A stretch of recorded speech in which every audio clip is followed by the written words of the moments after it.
బిస్మిల్లా ఔజుబిల్లా మినష్ షైతానిర్ రజీం బిస్మిల్లాహిర్ రహమానిర్ రహీం. శాపగ్రస్తుడైన సైతాన్ బారి నుంచి సృష్టికర్త అయిన అల్లాహ్ యొక్క రక్షణని, అల్లాహ్ యొక్క సహాయాన్ని, రక్షణ వేడుకుంటూ ఉన్నాను. ఆమీన్. అల్లాహ్ ప్రవక్త ముహమ్మద్ సల్లల్లాహు అలైహి వసల్లం గారిపైన శాంతి కురిపించండి వల్ల ఆమీన్. ఖురాన్లోని 7వ సూర అల్ ఆరాఫ్. ఈ యొక్క సూర అవతరణ మక్కాలో, ఆయతులు 206. అరబ్బీలో ఉన్నటువంటి ఖురాన్ గ్రంథాన్ని తెలుగులో ఉన్నట్లుగా చదువుకుంటూ ఉన్నాము. ముందుగా అపార కరుణామయుడు, పరమ కృపాశీలుడైన అల్లా పేరుతో ప్రారంభం. మొదటి వాక్యం నుండి అలిఫ్ లామ్ మీమ్ సాద్. ఇదొక గ్రంథం. దీని ఆధారంగా నీవు హెచ్చరించటానికి గాను ఇది నీ వద్దకు పంపబడింది. కాబట్టి ఓ ప్రవక్త, దీని పట్ల నీ యొక్క మనసులో ఎటువంటి సంకోచం ఉండకూడదు, ఎటువంటి అనుమానం ఉండకూడదు. విశ్వసించిన వారికి ఇది హితబోధిని. ఎవరైతే విశ్వసిస్తారో వారికి ఇది ఒక హితోపదేశం మరియు ఒక జ్ఞాపిక. ప్రజల మీ ప్రభువు తరపున మీకు వసగబడిన దానిని మీరు అనుసరించండి. అల్లాను వదిలి ఇతర సంరక్షకులను అనుసరించకండి. మీరు బహు కొద్దిగా మాత్రమే హితబోధను గ్రహిస్తారు. ఎన్నో జనవాసాలను, ఎన్నో చరిత్రలను, ఎన్నో జాతులను మేము రూపుమాపాము. వాటిపై మా శిక్ష రాత్రి వేళనో లేక మధ్యాహ్నం వారు విశ్రమిస్తున్న సమయంలోనో వచ్చిపడింది. వారిపై మా శిక్ష వచ్చిపడినప్పుడు మేము నిజంగానే దుర్మార్గులం అన్న మాట తప్ప మరో మాట వారి నోటి నుండి రాలేదు. ఎవరి వద్దకు ప్రవక్తలు పంపబడ్డారో వారిని తప్పకుండా అడుగుతాము. ప్రవక్తలను కూడా మేము తప్పకుండా ప్రశ్నిస్తాము. మాకు ప్రతిదీ తెలుసు గనక తర్వాత వారి ముందు ఉన్నది ఉన్నట్టుగా విప్పి చెబుతాము. మాకు ఏదీ కూడా తెలియకుండా లేదు. ఆ రోజు బరువు కూడా, తూకం కూడా సత్యమే. ఎవరి త్రాసు బరువుగా ఉంటుందో వారే సాఫల్యం పొందేవారు. ప్రళయ దినం రోజు, తీర్పు దినం రోజు, జడ్జిమెంట్ డే రోజు. మరెవరి త్రాసు తేలికగా ఉంటుందో వారు మా ఆయుతుల పట్ల దుర్మార్గంగా ప్రవర్తించినందుకు గాను చేతుల నష్టాన్ని కొని తెచ్చుకునేవారు. నిజంగా మేము మిమ్మల్ని భూమిపై నివసింపజేశాము. మీకోసం అందులో జీవన సామాగ్రిని సమకూర్చాము. అయినప్పటికీ మీరు కృతజ్ఞత తెలుపుకునేది బహు తక్కువ. మేము మిమ్మల్ని సృష్టించాము, మరి మేము మీ యొక్క రూపురేఖలను తీర్చిదిద్దాము.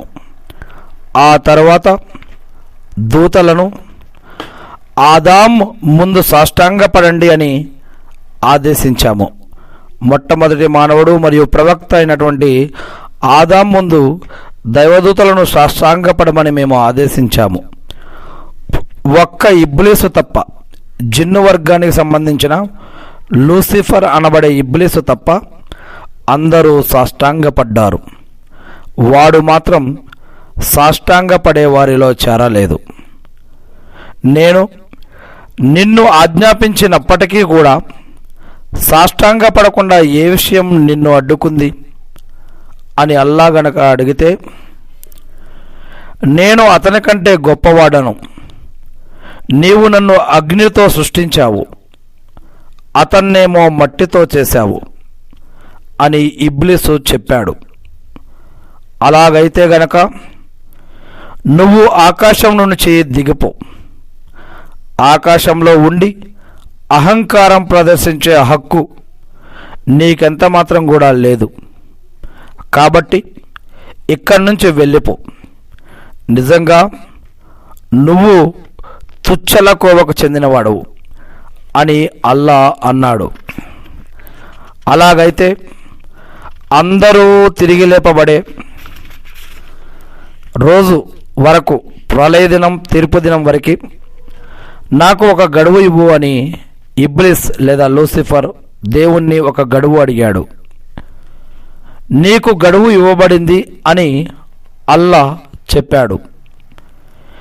నీవు నన్ను భ్రష్టుణ్ణి చేసిన కారణంగా నేను వీళ్ళ కోసం, అంటే మానవుల కోసం, నీ యొక్క రుజుమార్గంలో మాటు వేసి కూర్చుంటాను.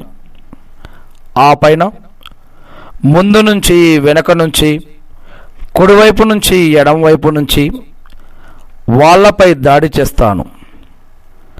వారిలో చాలామందిని నీవు కృతజ్ఞులుగా పొందవు అని లూసిఫర్ అనబడే ఇబ్లీసు సవాలు చేశాడు. అప్పుడు అల్లా, తుచ్చుడవై, ధూర్తుడవై ఇక్కడి నుంచి వెళ్ళిపో. వారిలో ఎవరు నీ మాట వింటారో మీ యొక్క అందరితోనూ నరకాన్ని నింపుతాను. నీతోటి నిన్ను ఎవరైతే అనుసరిస్తారో వారందరితో కూడా నరకాన్ని నింపుతాను అని అన్నాడు అల్లా. ఆ యొక్క ఇబ్లీస్, లూసిఫర్ అనబడే ఇబ్లీస్ ఏ సైతాన్. ఓ ఆదాం, నువ్వు నీ యొక్క భార్య ఇద్దరూ స్వర్గంలో ఉండండి. మరి మీరు కోరిన చోటు నుంచి మీకు నచ్చిన దాన్ని తీసుకొని తినండి. కానీ ఈ యొక్క వృక్షం వద్దకు మాత్రం పోకండి. పోయారా మీరిద్దరూ దుర్మార్గుల్లో చేరిపోతారు అని మేము చెప్పాము.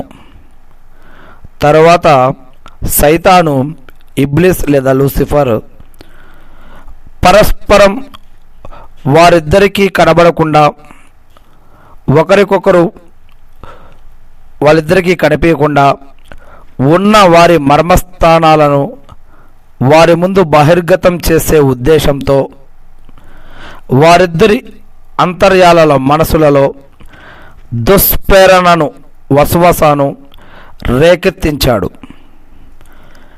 మనసులలో కోరికలను, ఆలోచనలను రేకెత్తించాడు వస్వసాన్ని. మీరు దైవదూతలైపోతారేమో, లేకపోతే ఎల్లకాలం జీవించి సజీవులుగా ఉండే వారిలో కలిసిపోతారేమోనని మీ ప్రభువు మీ ఇద్దరిని ఈ వృక్షం వద్దకు పోకుండా మిమ్మల్ని ఆపాడు సుమా అని సైతాను వారితో అన్నాడు. నేను మీ శ్రేయోభిలాషిని అని వారిద్దరి ముందు ఒట్టేసి మరీ చెప్పాడు. ఆ విధంగా వాడు వారిద్దరినీ కూడా మోసపుచ్చి క్రిందికి, భూమి మీదికి తీసుకువచ్చాడు. వారిద్దరూ ఆ వృక్షం రుచి చూడగానే ఇద్దరి మర్మస్థానాలు వండొకరి ముందు బహిర్గతమైపోయాయి. అప్పుడు వారిరువురు స్వర్గంలోని ఆకులను తమపై కప్పుకోసాగారు. వారి ప్రభువు వారిని పిలిచి, మీరిద్దరూ ఆ చెట్టు వద్దకు పోవద్దని నేను మిమ్మల్ని ముందే హెచ్చరించాను కదా, చెప్పాను కదా. సైతాను మీ యొక్క బద్ధ విరోధి, శత్రువు అని నేను మీకు ముందే చెప్పాను కదా అని అల్లా అన్నాడు. వారిద్దరూ, మా ప్రభు అల్లా, మేము మా యొక్క స్వయానికి మాకు మేమే ఎంతో అన్యాయం చేసుకున్నాం. ఇప్పుడు నీవు గనక మాకు క్షమాభిక్ష పెట్టి మాపై గనక దయదలచకపోతే నిజంగా మేము నష్టపోతాము అని వారిద్దరూ కూడా అల్లాని వేడుకున్నారు. దిగిపోండి, మీరు ఇద్దరు ఒకరికొకరు విరోధులు. భూమిలో మీకు నివాస స్థానం ఉంటుంది. ఒక నిర్ణీత కాలం వరకు మీరు అక్కడే లబ్ధి పొందవలసి ఉంటుంది అని అల్లా సెలవిచ్చాడు. మీరక్కడే బ్రతకాలి, అక్కడే మరణించాలి.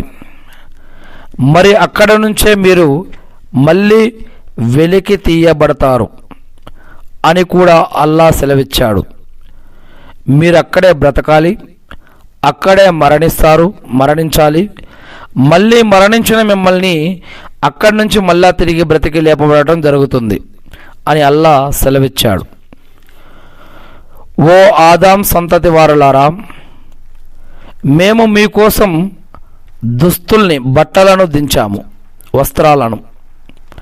అవి మీ యొక్క మర్మస్థానాలను కప్పి ఉంచడమే కాకుండా మీ శరీరానికి శోభాయమానంగా కూడా ఉంటాయి. అయితే భయభక్తులతో కూడిన, తక్వాతో కూడిన దుస్తులు, అల్లా పట్ల భయం, భక్తి, గౌరవ మర్యాదతో కలిగినటువంటి దుస్తులు, తక్వ, భయం, భక్తి ఇంతకన్నా మంచివి. ఇవి వీళ్ళు జ్ఞాపకం ఉంచుకునేందుకు గాను అల్లా చేసిన సూచనలలోనివి, ఆజ్ఞలలోనివి. ఓ ఆదాం సంతతి వారులారా, సైతాను మీ తల్లిదండ్రులను స్వర్గం నుంచి బయటకు తీయించి వారి మర్మస్థానాలను వారికి కనిపించేలా చేయటానికి వారి దుస్తుల్ని ఎలా తొలగింపజేశాడో అలాగే వాడు మిమ్మల్ని కూడా చెరపకూడదు సుమా. వాడి సైన్యం మీరు వారిని చూడలేని చోట నుంచి, వాడు మరియు వాడు సైన్యం మీరు వారిని ఎలాగైతే చూడలేరో మీరు చూడలేని చోటు నుంచి వారు మిమ్మల్ని చూస్తూ ఉన్నారు. మేము అవిశ్వాసులకు సైతానులను స్నేహితులుగా చేశాం. ఎవరైతే అవిశ్వాసులు ఉన్నారో వారికి సైతానులను స్నేహితులుగా చేశాం. వారు సిగ్గుమాలిన పని చేసినప్పుడల్లా మేము మా తాత ముత్తాతలను కూడా ఇలా చేస్తుండగానే చూశాము, అల్లా కూడా మాకు ఇలాగే చేయమని ఆజ్ఞాపించాడు అని వారు చెబుతారు. కానీ సిగ్గుమాలిన పనులు చెయ్యమని అల్లా ఎప్పటికీ ఎన్నటికీ ఎవరికీ ఆజ్ఞాపించాడు. సిగ్గుమాలిన పనులు చెయ్యమని అల్లా ఎప్పటికీ ఎన్నటికీ ఎవరికీ ఆజ్ఞాపించాడు. మీకు ఏ విషయాలైతే తెలియదో అల్లాకు అటువంటి వాటిని ఎందుకు అంటగడుతున్నారు అని ఓ ప్రవక్త వారిని అడుగు. ఓ ప్రవక్త, ఈ విధంగా చెప్పు, నా ప్రభువు న్యాయం గురించి ఆదేశించాడు. సజ్దా చేసే ప్రతిసారి మీ యొక్క దిక్కు సరిగ్గా ఉండేటట్లు చూసుకోమని, ధర్మాన్ని, ఆరాధనను, ఇబాదత్ను, భక్తిని కేవలం అల్లా కోసమే ప్రత్యేకించుకోమని, ఆయన్ని మాత్రమే వేడుకోమని ఆయన ఆజ్ఞాపించాడు. మొదటిసారి అల్లా మిమ్మల్ని ఎలాగైతే పుట్టించాడో మరణించాక మళ్ళీ రెండోసారి కూడా మీరు అలాగే పుట్టించబడతారు. అల్లా ఒక వర్గానికి సన్మార్గం చూపించాడు, మరో వర్గంపై అపమార్గం రూఢి అయింది. వారు అల్లాను వదిలి సైతానులను తమ యొక్క స్నేహితులుగా చేసుకున్నారు. పైపెచ్చుగా తాము సన్మార్గాన ఉన్నామని వారు అనుకుంటున్నారు. ఓ ఆదాం సంతతి వారులారా, మీరు మస్జిద్కు హాజరైన ప్రతిసారి వస్త్రాలంకరణ, మీ యొక్క దుస్తులని మంచిగా వేసుకొని ఈ యొక్క వస్త్రాలంకరణ పట్ల శ్రద్ధ వహించండి. మరియు తినండి, త్రాగండి, కానీ మితిమీరకండి. మితిమీరిపోయే వారిని ఆయన అల్లా ఇష్టపడడు. ఓ ప్రవక్త, వారిని అడుగు, అల్లా తన దాసుల కోసం సృష్టించిన అలంకార వస్తువులను, పరిశుద్ధమైన ఆహార వస్తువులను నిషేధించింది ఎవరు? ప్రళయ దినాన విశ్వసించిన వారికై ప్రత్యేకించబడిన ఈ వస్తువులన్నీ ఇహలోక జీవితంలో కూడా విశ్వాసుల కోసం ఉన్నాయి అని ఓ ప్రవక్త వాళ్ళకు చెప్పు. ఈ విధంగా మేము జ్ఞాన సంపన్నుల కోసం మా యొక్క ఆయుతులన్నీ విపులీకరిస్తూ ఉంటాము. నా ప్రభువు నిషేధించినవి ఇవి మాత్రమే. నా ప్రభువు నిషేధించింది ఏంటంటే, బాహాటంగా కానీ, గోప్యంగా కానీ, బయటకు కానీ, రహస్యంగా కానీ, సీక్రెట్గా కానీ చేసే సిగ్గుమాలిన పనులు, పాపంతో కూడుకున్న ప్రతి విషయము, అన్యాయంగా ఒకరి మీద దుర్మార్గానికి ఒడిగట్టడం, అల్లా ఏ ప్రమాణము అవతరింపజేయకపోయినప్పటికీ మీరు అల్లాకు భాగస్వామ్యం కల్పించటం, నిజంగా అల్లా అన్నాడు అని అల్లా అనకపోయినా సరే మీకు తెలియని విషయాన్ని మీరు అల్లా పేరుతో చెప్పడం, వీటన్నిటినీ కూడా అల్లా నిషేధించాడు అని ఓ ప్రవక్త వారికి చెప్పు. అల్లా వేటిని నిషేధించాడు? బయటకి కానీ, రహస్యంగా కానీ చేసే సిగ్గుమాలిన పనులను అల్లా నిషేధించాడు. పాపంతో కూడుకున్న ప్రతి విషయాన్ని అల్లా నిషేధించాడు. అన్యాయంగా ఒకరి మీద దుర్మార్గానికి ఒడిగట్టడాన్ని అల్లా నిషేధించాడు. అల్లా ఏ ప్రమాణము అవతరింపజేయకపోయినప్పటికీ మీరు అల్లాకు భాగస్వామ్యం కల్పించటాన్ని అల్లా నిషేధించాడు. అల్లా హరాం చేశాడు. మరియు నిజంగా అల్లా అన్నాడు అని అల్లా చెప్పకపోయినా సరే మీకు తెలియని విషయాన్ని మీరు అల్లా పేరుతో చెప్పటం, వీటన్నిటినీ కూడా అల్లా హరాం చేశాడు, అల్లా నిషేధించాడు అని ఓ ప్రవక్త వారికి చెప్పు. ప్రతి సమాజానికి, చరిత్రలో ప్రతి యుగంలో కూడా ప్రతి సమాజానికి ఒక గడువు నిర్ధారించబడి ఉంది. వారి నిర్ణీత సమయం వచ్చేసినప్పుడు ఒక్క క్షణం కూడా వారు వెనక ముందు కాలేరు. ఓ ఆదాం సంతతి వారులారా, ఒకవేళ మీలో నుంచే నియుక్తులైన ఎన్నుకోబడ్డ ప్రవక్తలు మీ వద్దకు వచ్చి నా యొక్క ఆదేశాలను, వాక్యాలను, చట్టాన్ని, న్యాయాన్ని, ధర్మాన్ని, బోధనని, నా యొక్క ఆదేశాలను వారు మీకు వినిపించినప్పుడు భయభక్తులు తక్కువ వైఖరిని అవలంబించి తమని తాము సరిదిద్దుకున్న వారికి భయం కానీ, దుఃఖం కానీ ఉండదు. మరెవరైతే మా యొక్క ఆదేశాలను, చట్టాన్ని, న్యాయాన్ని, ధర్మాన్ని, ఖురాన్ని, గ్రంథాన్ని, ఇస్లాంని, వాక్యాలను, ఆయుతులను, సూరాలను, మరెవరైతే మా యొక్క ఆదేశాలను అసత్యాలు అని ధిక్కరించి వాటి పట్ల దురహంకారాన్ని ప్రదర్శిస్తారో వారు నరకవాసులవుతారు.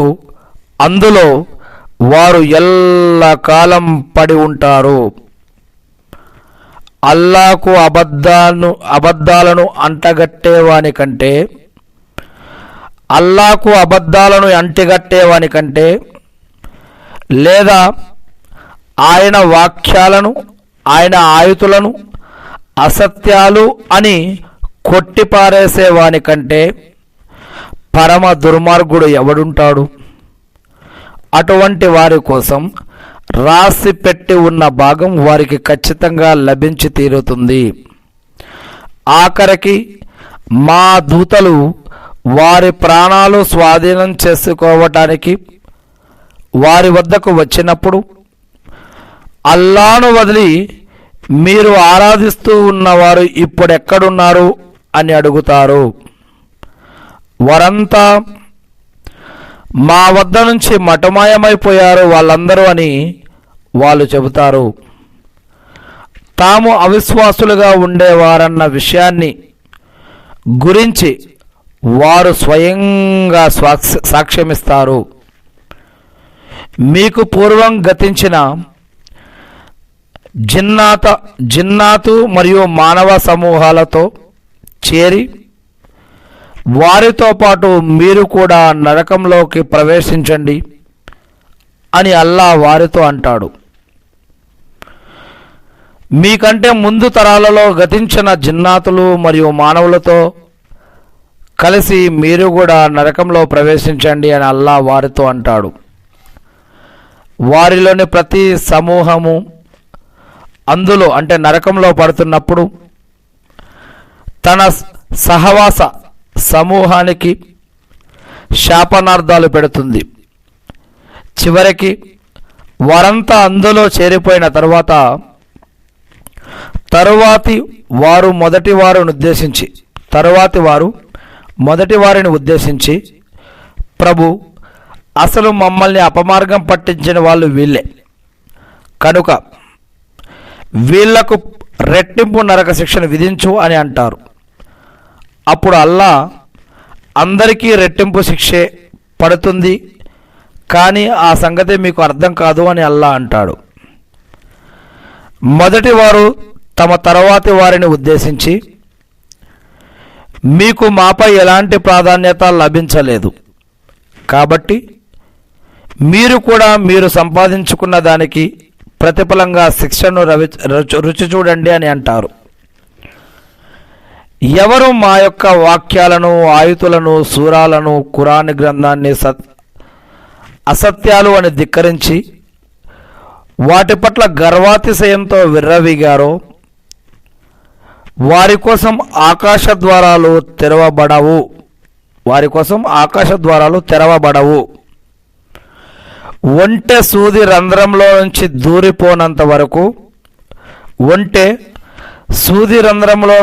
దూరిపోనంత వరకు వారు స్వర్గంలో ప్రవేశించలేరు.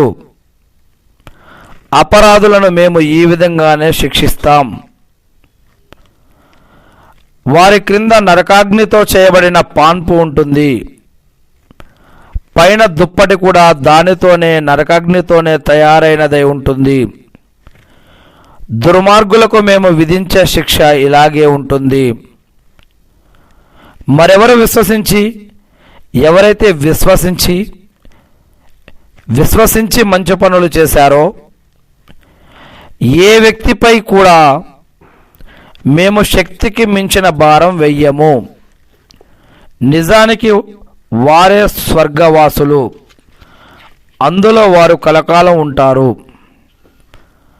వారి అంతర్యాల్లో ఏ కాస్తైన విద్వేషం ఉంటే దాన్ని మేము ఆ యొక్క విద్వేషాన్ని కూడా తొలగించేస్తాము.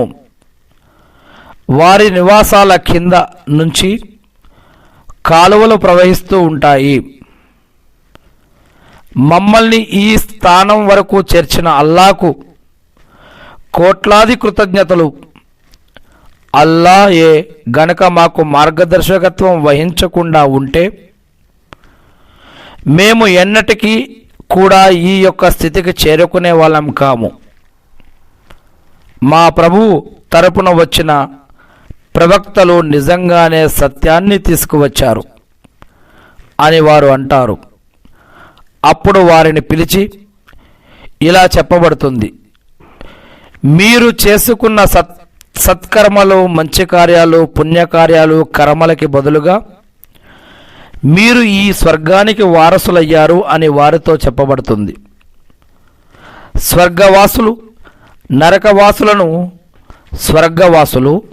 నరకవాసులను కేక వేసి పిలుస్తూ, మా ప్రభువు మాకు చేసిన వాగ్దానాన్ని మేము నిజమైనదిగా పొందాము, మరి మీరు కూడా మీ ప్రభువు చేసిన వాగ్దానాన్ని నిజమైనదిగా పొందారా అని స్వర్గవాసులు నరకవాసులని ప్రశ్నిస్తారు. అవును అని ఆ యొక్క నరకవాసులు సమాధానమిస్తారు. అప్పుడు ప్రకటించేవాడొకడు వారి మధ్య, ఈ దుర్మార్గులపై అల్లా యొక్క శాపం పడుగాక అని ఆ యొక్క నరకవాసులను ఉద్దేశించి ప్రకటిస్తాడు. వారు అల్లా మార్గం నుంచి విముఖత చూపేవారు, అందులో వక్రతలను వెతికేవారు, పరలోకాన్ని సైతం త్రోసిపుచ్చేవారు. వారిరువురి మధ్య ఒక గోడ అడ్డుగా ఉంటుంది. ఆరాఫ్ పైన చాలామంది ఉంటారు. వారు ప్రతి ఒక్కరిని వారి చిహ్నాలను బట్టి గుర్తుపడతారు.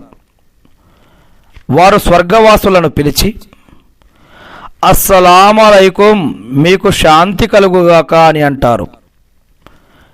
ఈ ఆరాఫ్ వారు అప్పటికింకా స్వర్గంలో ప్రవేశించి ఉండరు. అయితే తమకు స్వర్గం లభిస్తుందన్న ఆశతో ఉంటారు. వారి దృష్టి నరకవాసులపై పడినప్పుడు, ఓ ప్రభు, మమ్మల్ని ఈ దుర్మార్గులలో చేర్చకు అని ప్రార్థిస్తారు.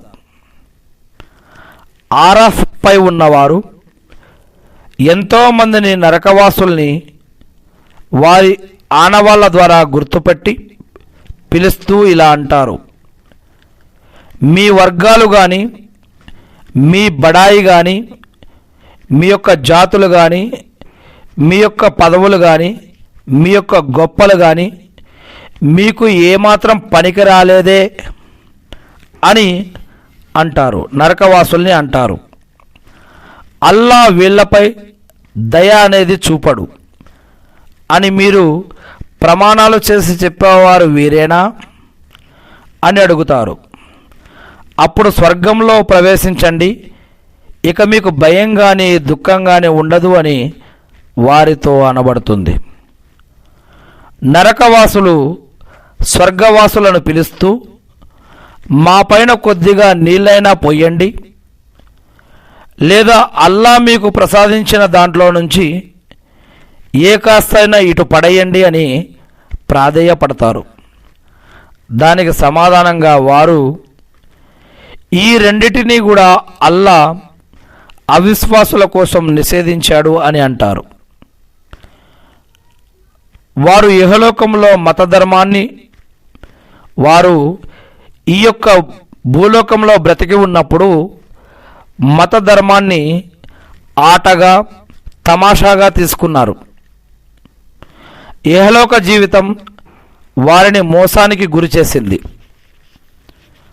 కాబట్టి వారు ఈనాటి సమావేశాన్ని విస్మరించినట్లే, మా యొక్క ఆయుతులను త్రోసిపుచ్చినట్లే ఈరోజు మేము కూడా వీళ్లను విస్మరిస్తాము.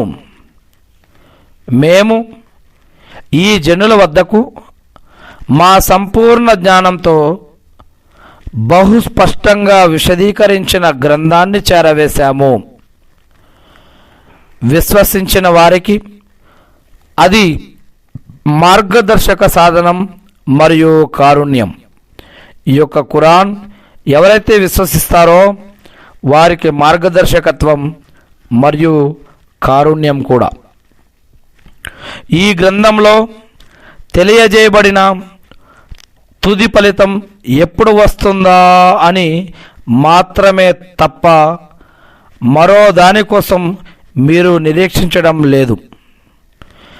ఏ రోజున దీని తుది ఫలితం వచ్చేస్తుందో ఆ రోజు ముందు నుంచి దీనిని ఎవరైతే విస్మరిస్తూ వచ్చినారో ఆ వచ్చిన వారు ఇలా అంటారు,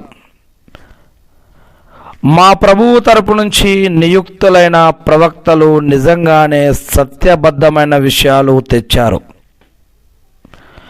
మా ప్రభువు తరపు నుంచి ఎన్నుకోబడ్డ ప్రవక్తలు నిజంగా సత్యమైన విషయాలు తీసుకువచ్చారు. ఇప్పుడు మా కోసం సిఫారసు చేసే సిఫారసుదారులు ఎవరైనా మాకు లభిస్తారా? లేదా లోగడ మేము చేసిన చెడు కర్మలకు భిన్నమైన కర్మలు చేసేందుకు మళ్ళీ మేము ఇహలోకానికి తిరిగి పంపబడతామా? ఎటువంటి సందేహం లేకుండా వీళ్ళు తమ స్వయానికి నష్టం చేసుకున్నారు. వీళ్ళు కల్పిస్తూ వచ్చిన విషయాలన్నీ వీళ్ళ నుంచి మటుమాయం అయిపోయాయి. ఎటువంటి సందేహం లేకుండా అల్లాయే మీ యొక్క ప్రభు, అల్లాహ్ మీ ప్రభు. ఆయన ఆకాశాలను భూమిని 6 రోజులలో సృష్టించాడు. ఆ తర్వాత సింహాసనం, అర్ష్ అనే సింహాసనంపై ఆసీనుడయ్యాడు. ఆయన రాత్రిని పగటిపై కప్పివేస్తాడు. అది దాన్ని వేగంగా వెంబడిస్తూ వస్తుంది. ఇంకా ఆయన సూర్యచంద్రులను, నక్షత్రాలను తన ఆజ్ఞకు కట్టుబడి ఉండే విధంగా సృష్టించాడు. వినండి, సృష్టి ప్రక్రియ ఆయన యొక్క స్వంతం. ఆజ్ఞాపన ఆయన సొత్తు. సకల లోకాల ప్రభు అయిన అల్లా తరపున అల్లా అపారమైన శుభాల కలవాడు. సృష్టి ప్రక్రియ ఆయన సొంతం, ఆజ్ఞాపన ఆయన సొత్తు. సకల లోకాల ప్రభు అయిన అల్లా అపారమైన శుభాలు కలవాడు. మీరు మీ ప్రభువును కడు దీనంగా వేడుకోండి, రహస్యంగా కూడా విన్నవించుకోండి, రహస్యంగా కూడా ప్రార్థించుకోండి, చెప్పుకోండి, అడగండి. హద్దు మీరిపోయే వారిని ఆయన ఎట్టి పరిస్థితుల్లో కూడా ఇష్టపడడు. హద్దు మీరిపోయేవారిని. సంస్కరణ జరిగిన తరువాత భూమిపై కల్లోలాన్ని సృష్టించకండి. భయపడుతూ ఆశపడుతూ అల్లాను ఆరాధించండి. భయపడుతూ ఆశపడుతూ అల్లాను ఆరాధించండి. నిస్సందేహంగా, ఎటువంటి సందేహం లేకుండా, నిజంగా అల్లా కారుణ్యం సజ్జనులకు చాలా దగ్గరే ఉంది. తన కారుణ్య జల్లు కురిసే ముందు గాలులను శుభవార్త సూచకంగా పంపేది అల్లానే. ఆఖరికి అవి బరువైన మేఘాలను ఎత్తుకున్నప్పుడు మేము ఆ మేఘాలను నిర్జీవంగా పడి ఉన్న ఏదైనా ప్రదేశం వైపుకు తరలిస్తాము. ఆ తర్వాత మేము ఆ మేఘాల ద్వారా వర్షాన్ని కురిపిస్తాము. ఆ వర్షపు నీటి ద్వారా అన్ని రకాల పండ్లు ఫలాలను ఉత్పన్నం చేస్తాము. మేము ప్రళయ దినం రోజు మృతులను కూడా, చనిపోయిన వారిని కూడా మేము మళ్ళీ ఇలాగే తిరిగి లేపి నిలబడతాము. మీరు నీతిని, నిజాన్ని గ్రహించేటందుకు గాను మేము ఎన్ని విధాలుగా విషయాన్ని విడమరిచి చెబుతూ ఉన్నాము సుమా, మీరు అర్థం చేసుకోవాలని. మంచి నేల తన ప్రభువు ఆదేశానుసారం పుష్కలమైన పంట ఇస్తుంది. దీనికి వ్యతిరేకంగా చెడ్డ నేల చాలా తక్కువ ఉత్పత్తిని మాత్రమే ఇస్తుంది. ఈ విధంగా మేము కృతజ్ఞులై ఉండే వారి కోసం నిదర్శనాలను, సూచనలను పలు విధాలుగా, రకరకాలుగా విశ్లేషించి చెబుతూ ఉన్నాము.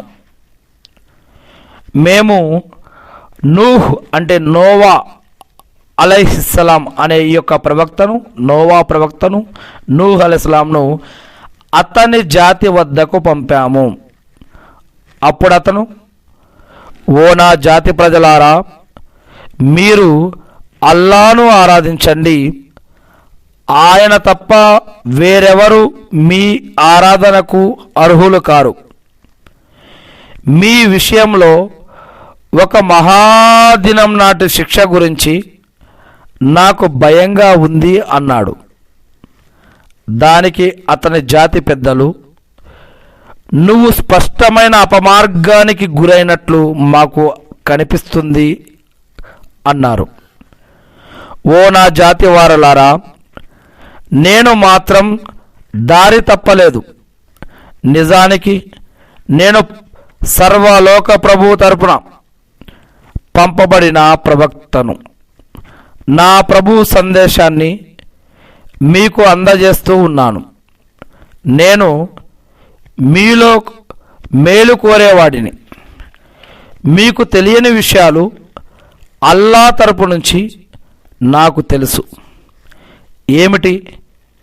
మిమ్మల్ని హెచ్చరించటానికి మీరు భయభక్తుల వైఖరిని అవలంబించి దాని ద్వారా మీరు కరుణించబడేందుకు మీ వద్దకు స్వయంగా మీలో నుంచే ఒక వ్యక్తి ద్వారా మీ ప్రభువు తరపు నుండి ఉపదేశం సందేశం అందటం మిమ్మల్ని ఆశ్చర్యంలో ముంచెత్తిందా అని నూహ్ అన్నాడు. అయినప్పటికీ వాళ్ళు ఆయన మాటను అసత్యమని ధిక్కరించారు, అబద్ధమని ధిక్కరించారు. మేము నూహును నావలో ఓడలో అతని వెంట ఉన్న అతని సహచరులను కూడా రక్షించి కాపాడి మా ఆయుతులను ధిక్కరించిన వారందరినీ కూడా ముంచివేసేసాము. నిజంగా వారు మరీ గుడ్డి జనులుగా వ్యవహరించారు. మేము ఆద్ జాతి వద్దకు వారి సోదరుడైన హూద్ అలైహిస్సలాంను హూద్ ప్రవక్తను పంపాము. నా జాతి ప్రజలారా, మీరు అల్లాను ఆరాధించండి. ఆయన తప్ప మీకు మరో ఆరాధ్య దైవం లేడు. మరలాంటప్పుడు మీరు భయపడరా అని అతడు చెప్పాడు. దానికి అతని జాతిలోని అవిశ్వాస సర్దారులు, నువ్వు మాకు తెలివి తక్కువ వానిలాగా కనిపిస్తున్నావు, పైగా నువ్వు అబద్ధాల కోరవని మా యొక్క అభిప్రాయం అని అన్నారు. ఓ నా జాతి వారులారా, నాలో ఏమాత్రం తెలివి తక్కువతనం లేదు. నేను సకల లోకాల ప్రభువు తరపున పంపబడిన ప్రవక్తను. నా ప్రభు సందేశాలను, నా ప్రభు యొక్క వాక్యాలను, చట్టాన్ని, న్యాయాన్ని, ధర్మాన్ని, ఆదేశాలను, ఆయుతులను మీకు చేరవేసేవాణ్ణి. మీరు నమ్మదగ్గ మీ యొక్క శ్రేయోభిలాషిని. ఏమిటి? మిమ్మల్ని హెచ్చరించడానికి స్వయంగా మీ నుండే ఒక వ్యక్తి ద్వారా మీ ప్రభువు తరపు నుండి మీ వద్దకు హితోపదేశం రావటం మీకు ఆశ్చర్యం కలిగించిందా? అల్లాహ్ మిమ్మల్ని నూహు జాతి అనంతరం వారసులుగా చేసి నోవా జాతి తర్వాత మిమ్మల్ని వారసులుగా చేశాడు. మీకు ఎక్కువ శరీర సౌష్ఠవాన్ని ప్రసాదించిన సంగతిని గుర్తుంచుకోండి. అల్లాహ్ అనుగ్రహాలను జ్ఞాపకం చేసుకుంటూ ఉండండి. తద్వారా మీరు సాఫల్యం పొందుతారు అని హూద్ వాళ్ళకి బోధించాడు. మేము అల్లాను మాత్రమే ఆరాధించాలి అని, మా తాత ముత్తాతలు పూజిస్తూ వచ్చిన వాటిని వదిలివేయమని చెప్పటానికేనా నువ్వు మా వద్దకు వచ్చింది? ఒకవేళ నువ్వు సత్యవంతుడివే అయితే ఏ శిక్షను గురించి నువ్వు మమ్మల్ని బెదిరిస్తున్నావో దాన్ని మా వద్దకు రప్పించు చూద్దాం అని వారు అన్నారు.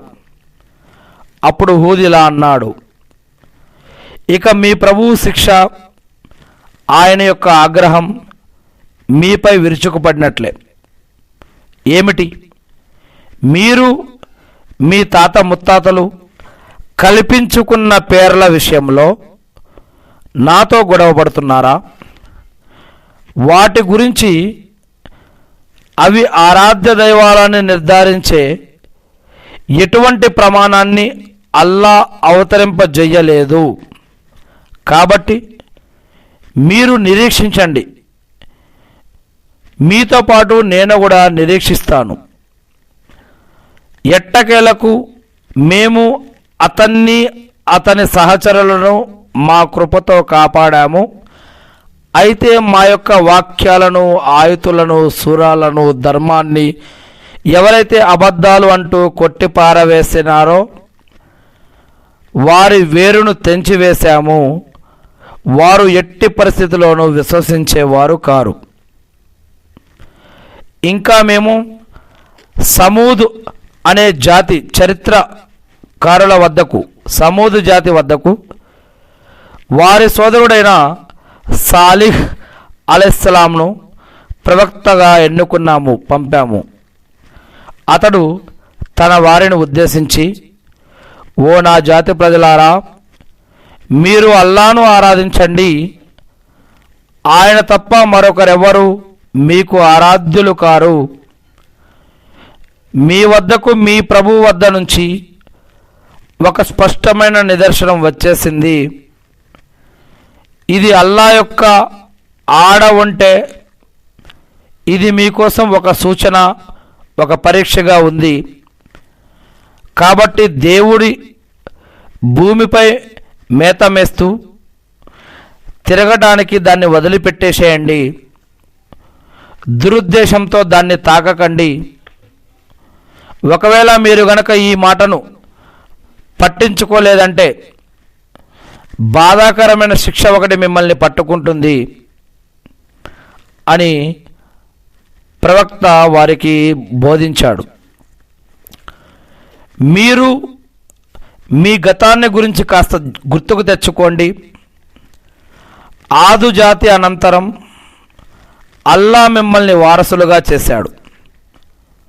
మీకు భూమిపై నివాసాన్ని ప్రసాదించగా దాని మైదానంపై మీరు భవనాలు నిర్మిస్తున్నారు.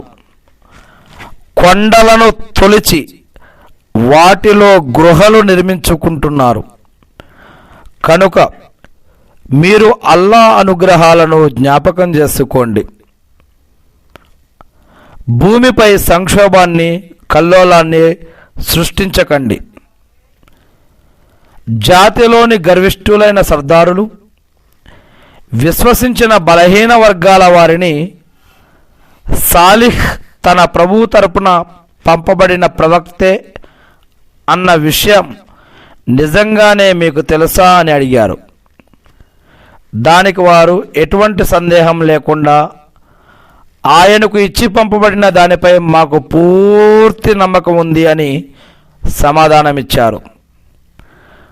అయితే మీరు నమ్మే విషయాన్ని మేము త్రోసిపుచ్చుతూ ఉన్నాం, తిరస్కరిస్తున్నామని ఆ యొక్క అహంకారులు పెద్దలు వారు అన్నారు. తర్వాత వారు ఆడఒంటెను చంపేశారు. తమ ప్రభువు ఆజ్ఞ పట్ల తలబిరుసుతనం ప్రదర్శించారు. ఓ సాలిహ్ అలైహిస్సలాం, నిజంగానే నువ్వు దైవ ప్రవక్తవైతే మమ్మల్ని బెదిరిస్తూ వచ్చిన దానిని మా పైకి తీసుకురా అని వారు అన్నారు. అంతే, భూకంపం వారిని పట్టుకుంది. వాళ్ళు తమ ఇండ్లల్లో బోర్లాపడి అలాగే ఉండిపోయారు. అప్పుడు సాలిహ్ ప్రవక్త అలైహిస్సలాం వారి నుండి ముఖం తిప్పుకొని, నా జాతి ప్రజలారా, నా ప్రభువు సందేశాన్ని నేను మీకు అందజేశాను. మీ శ్రేయాన్ని అభిలషించాను, మీ మంచిని కోరుకున్నాను. కానీ మీకు శ్రేయోభిలాషులంటే ఇష్టం లేకపోయింది అని చెబుతూ వెళ్ళిపోయారు. మేము అంటే అల్లా, మేము లూత్ అలైహిస్సలాంని పంపాము. అతను తన జాతి వారిని ఉద్దేశించి, మీరు ఇంత సిగ్గుమాలిన చేష్టకు పాల్పడుతున్నారేమిటి? మీకు పూర్వం లోకంలో ఎవరు ఇలాంటి పాడు పని చెయ్యలేదే. అయ్యో, మీరు స్త్రీలను వదిలి పురుషులతో కామవాంఛ తీర్చుకుంటున్నారేంటి? అసలు మీరు మరీ బరితెగించి వ్యవహరిస్తున్నారు అని అన్నారు. దానికి అతని జాతి వారు ఇచ్చిన జవాబు ఏంటంటే, వీళ్లను మీ బస్తీ నుంచి వెళ్ళగొట్టండి, మహాపవిత్రులట వీళ్ళు అని అన్నారు. అప్పుడు మేము లూతు అలైహిస్సలాంను అతని ఇంటి వారిని కాపాడాము, అతని భార్యను తప్ప. ఆమె దైవశిక్షకు గురైన వారితో ఉండిపోయింది. మేము వారిపై ఒక ప్రత్యేకమైన వర్షాన్ని కురిపించాము. చూడు, ఆ అపరాధులకు పట్టిన గతేమిటో. ఇంకా మేము మద్యన్ అనే జాతి వారి వైపుకు వారి సోదరుడైన సుహైబ్ అలైహిస్సలాంను పంపాము. అతను తన జాతి వారిని ఉద్దేశించి, నా జాతి వారులారా, మీరు అల్లాను మాత్రమే ఆరాధించండి. ఆయన తప్ప మీరు ఆరాధించదగిన వేరొక దైవం లేడు.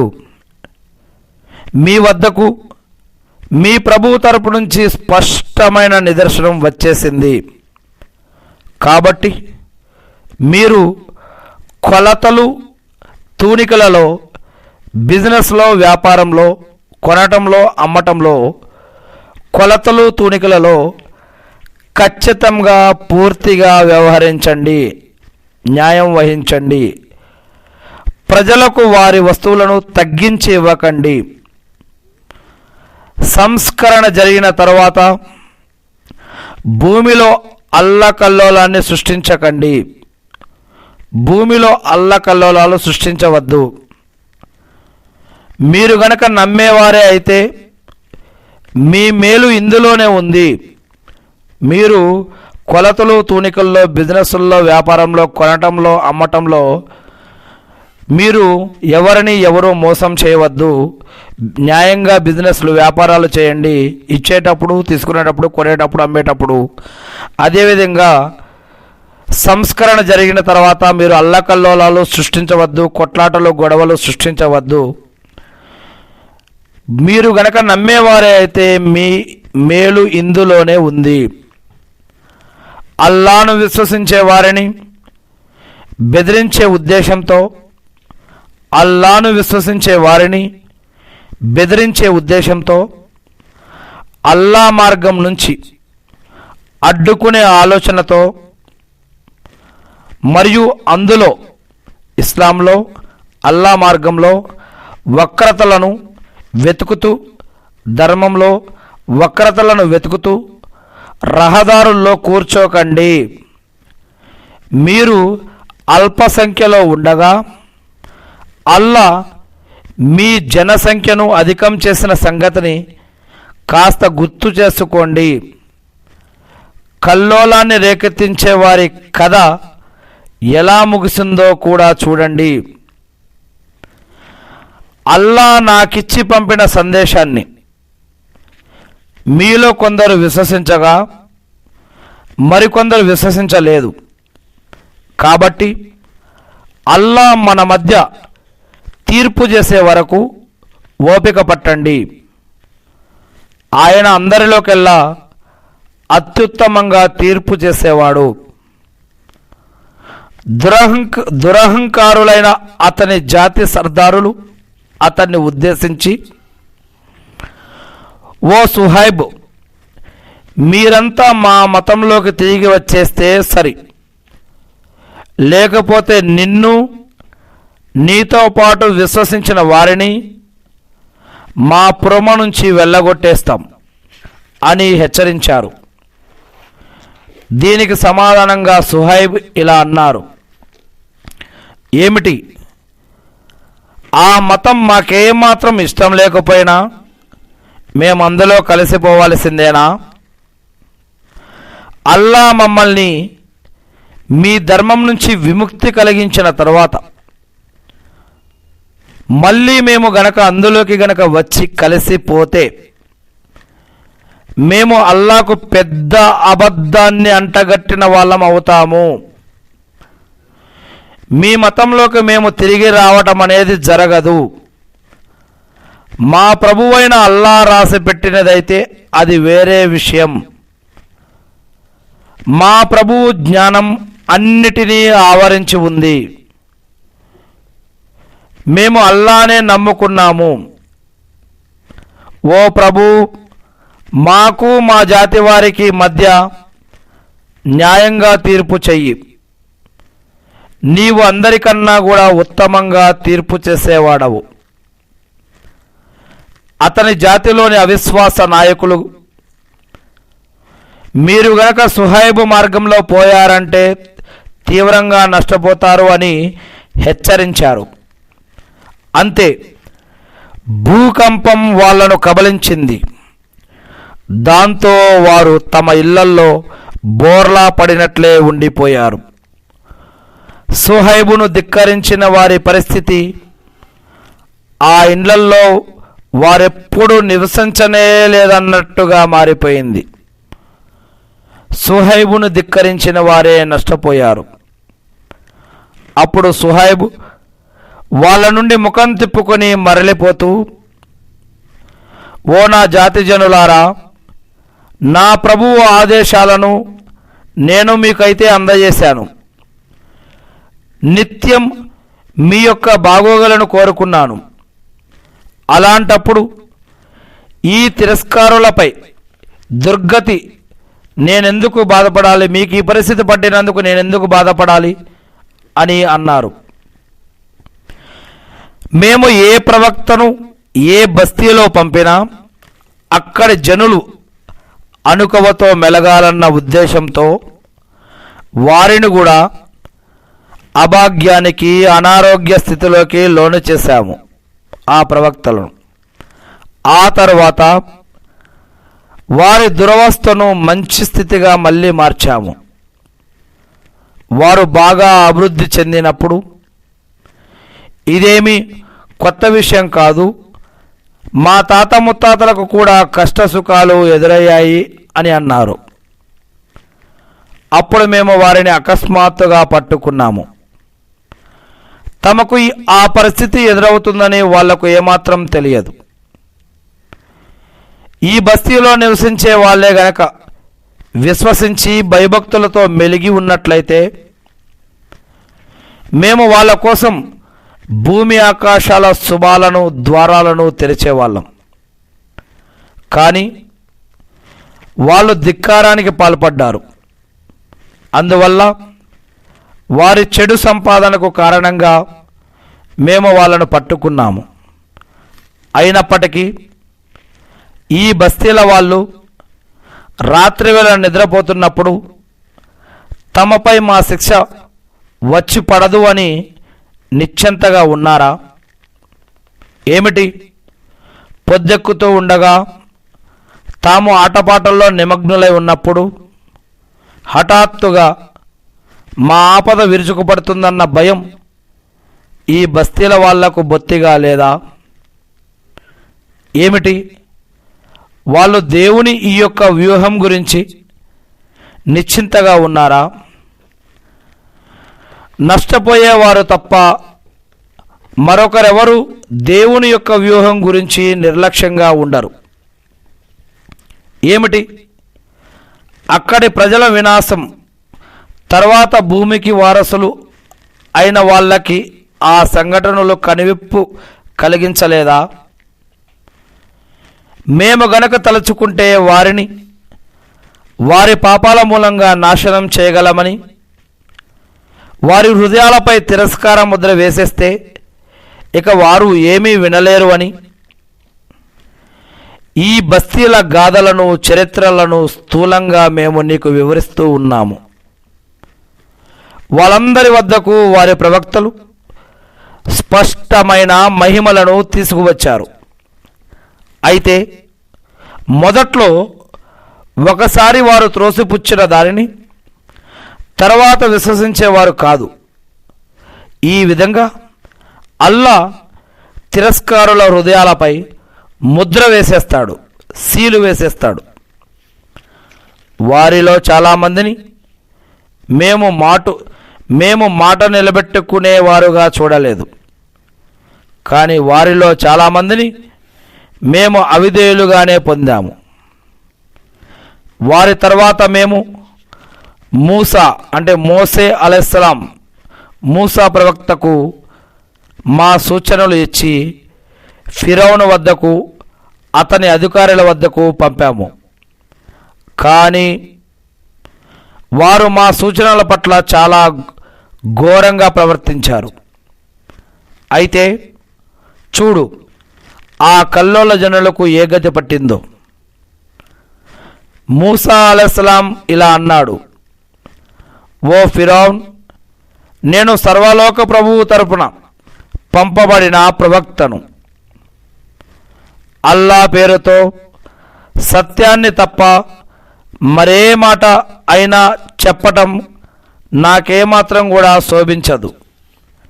నేను మీ దగ్గరకు మీ ప్రభువు వద్ద నుంచి స్పష్టమైన సూచనలను కూడా తీసుకువచ్చాను. కాబట్టి ఇజ్రాయేలు వంశీయులను నాతో పంపు. దానికి ఫిరౌను, ఒకవేళ నువ్వు ఏదన్నా మహిమను తెచ్చి ఉంటే, నీ వాదనలో నువ్వు సత్యవంతుడివే గనక నిజమైతే దాన్ని ప్రదర్శించు అని అన్నాడు. అతను మూసా తన చేతి కర్రను పడవేశాడు. తక్షణం అది స్పష్టమైన సర్పంగా మారిపోయింది. తర్వాత అతను తన చేతిని బయటకు తీయగా ప్రేక్షకులందరికీ అది దగదగా మెరిసిపోతున్నట్టు కనిపించింది. ఈ పరిస్థితిని గమనించిన ఫిరౌను జాతి సర్దారులు, నిజంగానే ఇతగాడు మహా నైపుణ్యం గల మాంత్రికుడే అన్నారు. మిమ్మల్ని మీ భూమి దేశం నుంచి వెళ్ళగొట్టాలని ఇతను కోరుతున్నాడు. ఇప్పుడేం చేయాలనుకుంటున్నారో మీరే చెప్పండి అని సంప్రదింపులు చేసుకున్నారు. వారిలా అన్నారు, ఓ ఫిరౌన్, తమరు ఇతనికి ఇతని సోదరునికి కొంత గడువు ఇవ్వండి. ఈలోగా సమీకరించబడే భటులను వివిధ పట్టణాలలోకి పంపించండి. వారు నిపుణులైన మాంత్రికులందరినీ తీసుకువస్తారు. ఆ విధంగా మాంత్రికులు ఫిరౌను వద్దకు వచ్చారు. మేము గనక గెలిస్తే మాకేదైనా పారితోషికం లభిస్తుందా అని విన్నవించుకున్నారు. అవును, అంతేకాదు, మీరు నా సన్నిహితుల్లో చేరుతారు అని ఫిరౌన్ అన్నాడు. అప్పుడు ఆ మాంత్రికులు, ఓ మూసా, నువ్వు పడవేస్తావా లేక మమ్మల్నే పడవేయమంటావా అని ప్రశ్నించారు. మీరే పడేయండి అని మూసా బదులిచ్చాడు. అప్పుడు ఆ మాంత్రికులు తమ తాళ్లను పడవేసి ప్రజలకు కనికట్టు చేశారు. వారందరినీ భీతావహ స్థితికి లోను చేసి ఓ పెద్ద మాయాజాలాన్ని ప్రదర్శించారు. అప్పుడు నీ చేతికర్రను పడవేయి అని మేము, అంటే అల్లా, మూసాను ఆదేశించాము. చేతిలోని కర్రను పడవేయగానే అది వారి కనికట్టు క్రీడా విన్యాసాలను మింగేయసాగింది. ఈ విధంగా సత్యం తేటతెల్లమైంది. వారు చేసినదంతా అసత్యంగా మిగిలిపోయింది. వారు ఫిరౌను అతని తొత్తులు ఓడిపోయి పరాభవం పాలై వెనుతిరిగారు. అయితే మాంత్రికులు మాత్రం సాష్టాంగపడిపోయారు. సర్వలోకాలకు ప్రభువైన వానిని విశ్వసించాము అని పలికారు. అంటే మూసా హారూనుల ప్రభువును మేము విశ్వసిస్తున్నాము, అల్లాని మేము విశ్వసిస్తున్నామని అన్నారు. ఏమిటి, నా అనుమతి పొందకుండానే మీరు అతన్ని విశ్వసిస్తారా? ముమ్మాటికి ఇదంతా ఈ నగరం నుంచి ప్రజలను వెళ్ళగొట్టేందుకు మీరందరూ కూడా ఇది కలిసి పన్నిన పన్నాగమే. అసలు సంగతి మీకు ఇప్పుడు తెలుస్తుంది. నేను ఒక ప్రక్క నుంచి మీ చేతిని, మరో పక్క నుంచి మీ కాలిని నరుకుతాను. ఆ తర్వాత మిమ్మల్ని అందరినీ కూడా ఉరితీస్తాను అని ఫిరౌన్ అన్నాడు ఆ మాంత్రికులని. దానికి వాళ్ళు ఏమన్నారంటే, మేము చనిపోయినా పర్వాలేదు, ఎలాగూ మా ప్రభు వద్దకే మేము ఎప్పటికైనా చేరుకోవాల్సి ఉంది అని సాక్ష్యం ఇచ్చారు. అల్లాహు అక్బర్. మా ప్రభువు సూచనలు మా వద్దకు వచ్చేశాయి. మా ప్రభువు సూచనలు మా వద్దకు వచ్చినప్పుడు వాటిని విశ్వసించడం తప్ప మాలో నీకు కనిపించిన దోషం ఇంకేంటి? ఓ మా ప్రభువు అల్లాహ్, మాపై సహనాన్ని కురిపించు. నీకు విధేయులుగా ముస్లింలుగా ఉన్న స్థితిలోనే మాకు మరణాన్ని ప్రసాదించు అని ఆ మాంత్రికులు ప్రార్థించారు. అల్లాహు అక్బర్.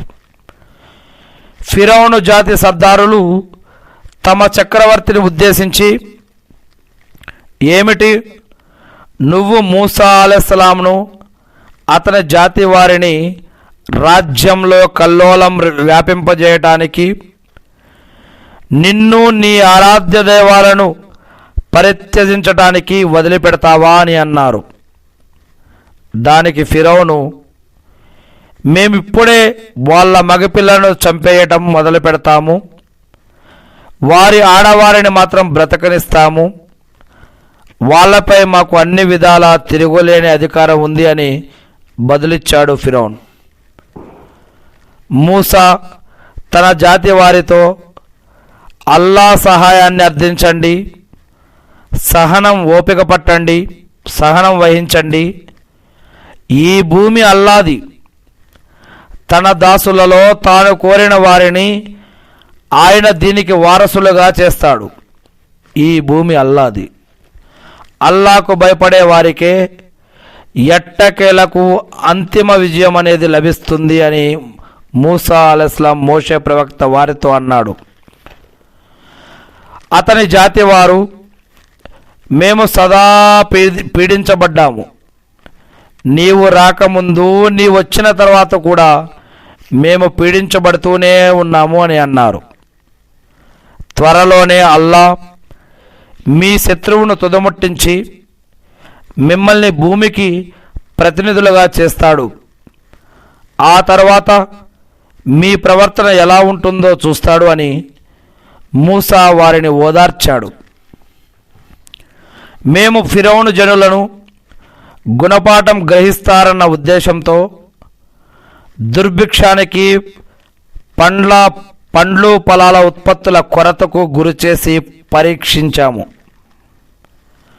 వారి గుణం ఎటువంటిదంటే, మేలు కలిగినప్పుడు అది మాకు తగినదే అని అనేవారు, కీడు కలిగినప్పుడు దానిని మూసా మరియు అతని సహవాసుల మూలంగా కలిగిన దరిద్రంగా చెప్పుకునేవారు. వినండి, వారి దరిద్రం అల్లా వద్ద ఉంది, కానీ వారిలోని అధికులకు ఆ సంగతి తెలియదు. నీవు మాపై మంత్రప్రయోగం చేయడానికి ఎటువంటి అద్భుత సూచనలను తెచ్చినా మేము నీ మాటను నమ్మముగాక నమ్మము అని వారు మూసాకు చెప్పేశారు. ఆ తర్వాత మేము వారిపై తుఫానును, మిడతల దండును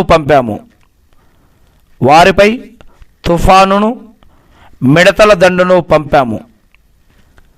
ధాన్యపు పురుగులను, కప్పల రక్తాన్ని వదిలాము. తుఫాను, మిడతల దండు, ధాన్యపు పురుగులు, కప్పల రక్తాన్ని, ఈ విధంగా వారిని శిక్షించాడు. నిజానికి ఇవన్నీ కూడా స్పష్టమైన దేవుని మహిమలు. అయినప్పటికీ వారు అహంకారాన్ని చూపారు. అసలు విషయం ఏమిటంటే, వారు అపరాధ జనులు. వారిపై ఏదన్నా ఆపద వచ్చి పడినప్పుడు, ఓ మూసా, నీకు నీ ప్రభువు చేసిన వాగ్దానం గురించి మా కోసం నీ యొక్క ప్రభువును ప్రార్థించు. ఈ ఆపదను గనక నువ్వు మా నుంచి దూరం చేస్తే మేము నిన్ను తప్పకుండా విశ్వసిస్తాము. ఇజ్రాయేలు సంతతి వారిని కూడా మేము విడుదల చేసి నీతో పంపిస్తామని అనేవారు. ఆ తర్వాత మేము వారు చేరుకోవలసిన ఒక నిర్ణీత గడువు వరకు ఆ ఆపదను వారి నుంచి తొలగించగానే వారు ఆడిన మాటను, చెప్పిన మాటను, చేసిన వాగ్దానాన్ని తప్పేవారు, వాగ్దానాన్ని భంగపరిచేవారు. వారు మాట మీద నిలబడేవారు కాదు. ఆ తర్వాత మేము వారికి ప్రతీకారం చేశాము. వారిని సముద్రంలో ముంచివేశాము. ఎందుకంటే వారు మా ఆయుతులను, మా వాక్యాలను, మా గ్రంథాన్ని, మా ధర్మాన్ని, ఇస్లాంను, అల్లాను అసత్యాలు అని ధిక్కరించేవారు. వాటి పట్ల బొత్తిగా నిర్లక్ష్యం వహించేవారు. అత్యంత బలహీన వర్గంగా పరిగణించబడే జనులను మేము ఆ భూభాగంలోని తూర్పు పడమరలకు వారసులుగా చేశాము. అందులో శుభాలు నింపాము. ఈ విధంగా ఇజ్రాయేలు సంతతి వారు పాటించిన సహనం మూలంగా నీ ప్రభువు వారి విషయంలో చేసిన మంచి వాగ్దానం నెరవేరింది. ఇంకా ఫిరౌను అతని జాతి వారు చేసిన నిర్మాణాలను, లేపిన భవనాలను మేము నేలమట్టం చేశాము. ఫిరౌను మరియు అతని జాతి వారు చేసిన కట్టడాలను, నిర్మాణాలను, లేపిన భవనాలను మేము నేలమట్టం చేశాము. మేము ఇజ్రాయేలు సంతతి వారిని సముద్రం దాటించాము. వారు సాగిపోతున్న దారిలో తమ విగ్రహాలను అంటిపెట్టుకొని ఉన్న ఒక జాతి ప్రజలు వారికి కనిపించారు. ఓ మూసా, వీళ్లకు ఈ ఆరాధ్య దైవాలు ఉన్నట్లు మాకు కూడా ఒక దేవుణ్ణి చేసి పెట్టవా అని వారు కోరారు. దానికి మూసా, నిజంగానే మీరు మూర్ఖజనులు అని అన్నాడు. వీళ్ళు ఏ పనిలో నిమగ్నులై ఉన్నారో అది నాశనం చేయబడుతుంది. వీళ్ళు చేస్తున్న ఈ పని ఒక మిథ్య, ఒక షిర్క్ అని అన్నాడు. ఏమిటి? అల్లాను కాదని నేను మీకోసం మరో ఆరాధ్య దైవాన్ని అన్వేషించాలా? మరి చూడబోతే ఆయన మీకు సమస్త లోకవాసులపై ప్రాధాన్యతను ఇచ్చి ఉన్నాడు అని కూడా మూసా అలైహిస్సలాం అన్నాడు. మేము మిమ్మల్ని ఫిరౌనీయుల నుండి విముక్తి కల్పించిన సందర్భాన్ని కాస్త జ్ఞాపకం చేసుకోండి. వాళ్ళు మిమ్మల్ని విపరీతమైన యాతనలకు గురి చేసేవారు. మీ కుమారులను చంపేసి మీ స్త్రీలను మాత్రం బ్రతకనిచ్చేవారు. అందులో మీకు మీ ప్రభువు తరపున పెద్ద పరీక్ష ఉండింది. మేము మూసా అలైహిస్సలాంకు 30 రాత్రుల వాగ్దానం, మోషే అలైహిస్సలాంకు 30 రాత్రుల వాగ్దానం చేశాము. అదనంగా మరో 10 రాత్రులతో వాటిని సంపూర్తి చేశాము, 40 రాత్రులు. ఆ విధంగా ప్రభువు నిర్ధారించిన పూర్తి గడువు 40 రాత్రులు అయ్యింది. అప్పుడు మూసా అలైహిస్సలాం తన సోదరుడైన హారూనును ఉద్దేశించి, నేను వెళ్ళాక నా జాతి ప్రజలలో నీవు నా కోసం ప్రాతినిధ్యం వహించు, వీళ్లను తీర్చిదిద్దుతూ ఉండు, విచ్ఛిన్నకారుల అభిప్రాయాలను అనుసరించకు అని చెప్పాడు. మేము నిర్ధారించిన సమయానికి మూసా అలైహిస్సలాం తిరిగి వచ్చి అతని ప్రభువు అతనితో సంభాషించిన తర్వాత అతను, నా ప్రభు, నాకు నీ దర్శనం కలిగించు, నేను ఓసారి నిన్ను చూస్తాను అని విన్నవించుకున్నాడు. ఎట్టి పరిస్థితుల్లోనూ నువ్వు నన్ను చూడలేవు. అయితే అదిగో ఆ కొండ వైపు దృష్టిని సారించు. అది గనక యథాస్థితిలో ఉండగలిగితే నువ్వు కూడా నన్ను చూడగలుగుతావు అని అల్లా సెలవిచ్చాడు. ఆ తర్వాత అతని ప్రభువు యొక్క తేజస్సు ఆ కొండపై ప్రసరించగానే ఆ తేజస్సు దాన్ని తుత్తునీలు చేసేసింది. మూసా అలైహిస్సలాం, మోషే ప్రవక్త స్పృహ తప్పి పడిపోయారు. స్పృహలోకి రాగానే, ప్రభు, నీవు పరమ పవిత్రుడవు, నేను నీ యొక్క సన్నిధిలో పశ్చాత్తాపపడుతున్నాను, అందరికన్నా ముందు నేనే నిన్ను విశ్వసిస్తున్నాను అని మనవి చేసుకున్నాడు. ఓ మూసా, నిన్ను ప్రవక్తగా ఎన్నుకుని నీతో సంభాషించి నీతో మాట్లాడి జనులపై నీకు ప్రాధాన్యత ఇచ్చాను. కాబట్టి నేను ఇచ్చిన దానిని పుచ్చుకో,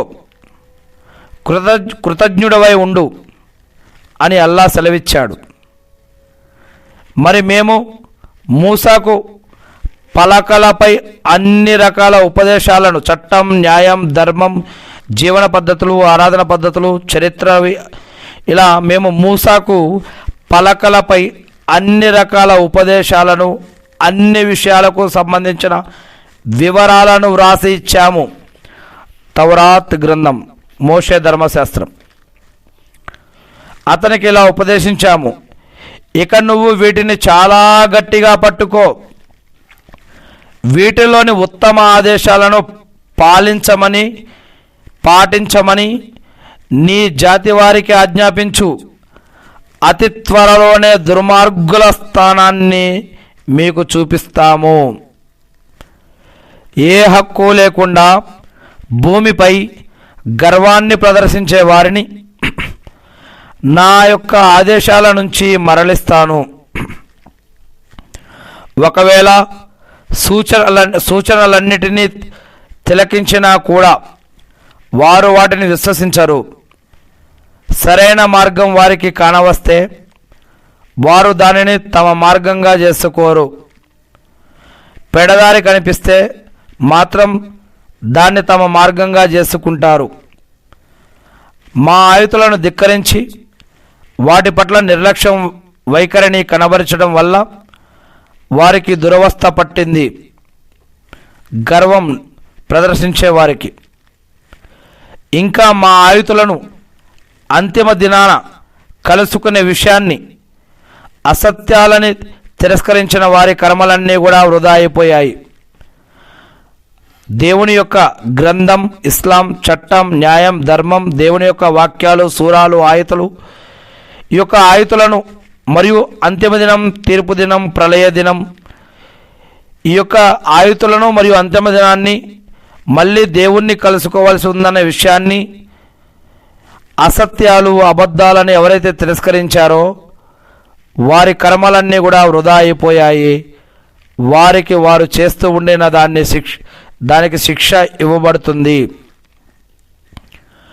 మూసా జాతి వారు అతను వెళ్ళిన తర్వాత తమ నగలతోటి ఒక జంతువు విగ్రహాన్ని తయారు చేసి దానిని తమ యొక్క ఆరాధ్య దైవంగా కొలవసాగారు. అందులో నుంచి ఒకలాంటి శబ్దం వచ్చేది. అది తమతో మాట్లాడలేదని, తమకు ఏ దారి చూపదని వారు ఆలోచించలేదా? అయినప్పటికీ వారు దాన్ని ఆరాధ్య దైవంగా ఖరారు చేసుకున్నారు. చాలా పెద్ద అన్యాయానికి వారు పాల్పడ్డారు. తమకు పశ్చాత్తాపం కలిగి తాము నిజంగానే మార్గభ్రష్టతకు లోనయ్యామన్న సంగతి అర్థమయ్యాక వారు సిగ్గుపడ్డారు. మా ప్రభువే గనక మాపై దయచూపకపోతే, మా తప్పును మన్నించకపోతే మేము ఘోరంగా నష్టపోతాము అని అన్నారు. మూసా అలైహిస్సలాం తన జాతి వారి వద్దకు కోపంతో, విచారంతో తిరిగి వచ్చి, నేను వెళ్ళగానే ఇంత చెడ్డ నిర్వాకానికి పాల్పడతారా? మీ ప్రభువు ఆజ్ఞలు అందకముందే మీరు తొందరపడ్డారా అని చెప్పి చేతిలోని పలకలను విసురుగా ఓ పక్కన పెట్టేసి తన సోదరుని యొక్క జుత్తు పట్టుకొని తన వైపుకు ఏడవసాగాడు. అప్పుడు హారూను, తన యొక్క మూసా అలైహిస్సలాం యొక్క సోదరుడైనటువంటి హారూను అలైహిస్సలాం, ఓ నా తల్లి యొక్క పుత్రుడా, వీళ్ళు నన్ను ఏమాత్రం లెక్క చేయలేదు. నన్ను చంపడానికి కూడా వీళ్ళు సిద్ధమయ్యారు. కాబట్టి నా స్థితిపై శత్రువులు నవ్వుకునేలాగా నువ్వు చేయకు. నన్ను ఈ దుర్మార్గుల వర్గంలో నన్ను వారితో పాటు జమకట్టకు అని సంజాయిషీ ఇచ్చారు. అప్పుడు, ఓ ప్రభు, నన్ను నా సోదరుణ్ణి కూడా రక్షించు, క్షమించు. మా ఇద్దరిని నీ కారుణ్యంలో చేర్చుకో. నువ్వు కరుణించే వారందరిలోకెల్లా గొప్ప కరుణామయుడవు అని మూసా అలైహిస్సలాం మోషే ప్రవక్త అల్లాని వేడుకున్నాడు. ఆ యొక్క జంతువును పూజించిన వారిపై, ఆ యొక్క జంతువు విగ్రహాన్ని పూజించిన వారిపై అతి త్వరలోనే వారి ప్రభువు తరపు నుంచి ఆగ్రహం, అవమానం ప్రాపంచిక జీవితంలోనే పడుతుంది. అసత్యాలను, అబద్ధాలను అల్లే వారిని మేము ఈ విధంగానే శిక్షిస్తాము అని అల్లా చెప్తూ ఉన్నాడు. మరెవరైతే తప్పు చేసిన తర్వాత, తప్పు జరిగిపోయిన తర్వాత పశ్చాత్తాపం చెంది విశ్వసిస్తారో వారిని నీ ప్రభువు ఈ పశ్చాత్తాపం తర్వాత క్షమిస్తాడు, కరుణిస్తాడు. కోపం చల్లారిన తర్వాత మోషే ప్రవక్త మూసా అలైహిస్సలాం పలకలను ఎత్తుకున్నాడు. మోషే ధర్మశాస్త్రం తౌరాత్ గ్రంథాన్ని పలకలను ఎత్తుకున్నాడు.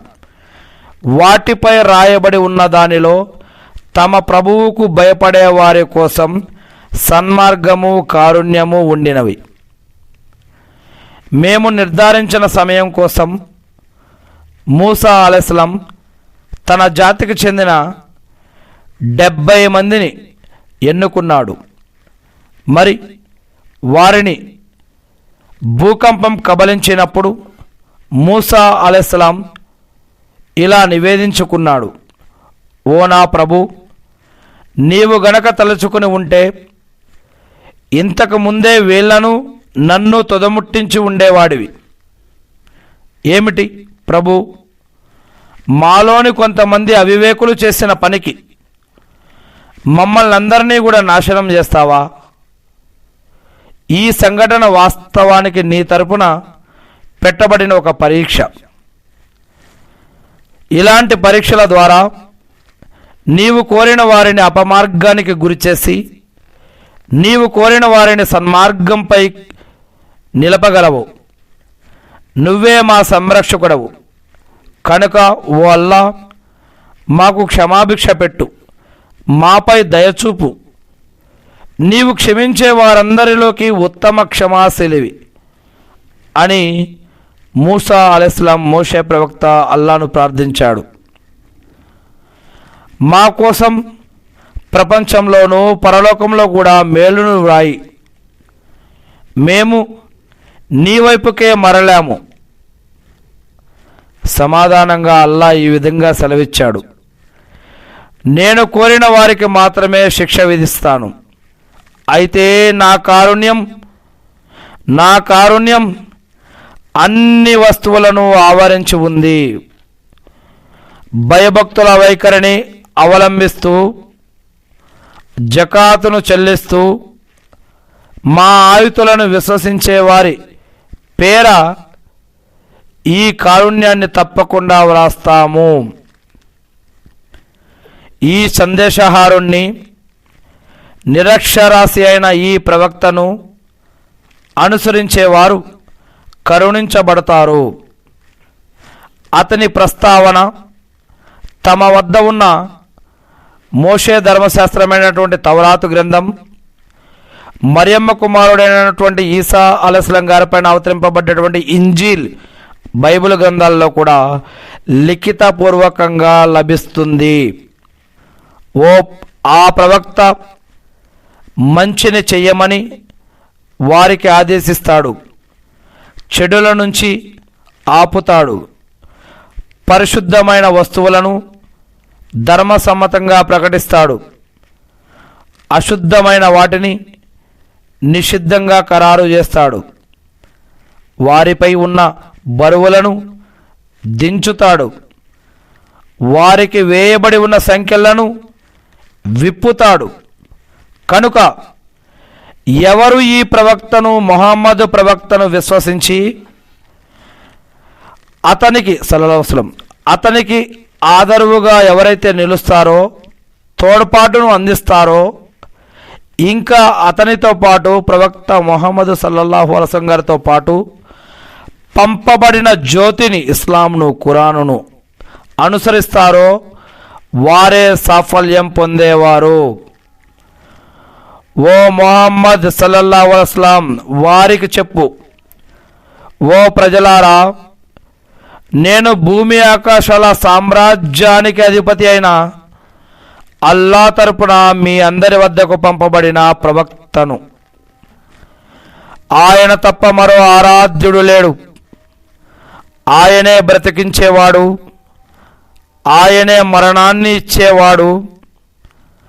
కనుక అల్లాను విశ్వసించండి.